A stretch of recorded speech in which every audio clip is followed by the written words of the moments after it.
Bonjour Elvire, Bonjour Jean-Christophe. bienvenue chez moi, Merci. je t'en prie. Alors Elvire, j'ai une première question à te poser.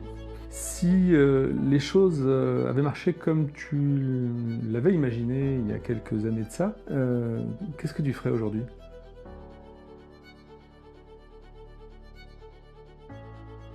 Alors c'est vrai que quand j'étais petite, je rêvais de langues anciennes, de civilisations anciennes, donc je serais probablement aujourd'hui philologue ou archéologue sur l'histoire du Proche-Orient ancien au 3e millénaire avant notre ère.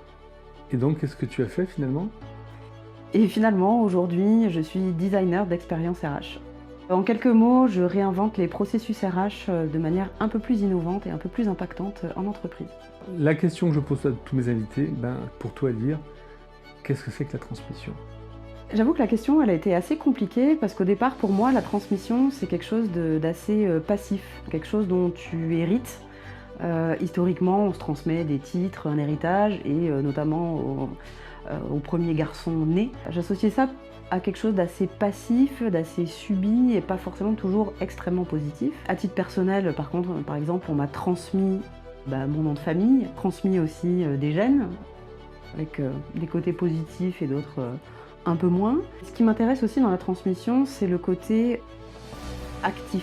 Et notamment en entreprise, aujourd'hui, la transmission, c'est un véritable enjeu pour transmettre des savoir-faire qui deviennent de plus en plus rares et qu'on a de plus en plus de mal à transmettre. Ça nécessite, à mon sens, une volonté de part et d'autre, une volonté de transmettre et une volonté d'accepter ce qu'on nous transmet. La fonction RH, notamment, doit être en capacité de créer les conditions de la transmission des savoir-faire en entreprise. La chose la plus importante qu'on m'ait transmise, le sens critique.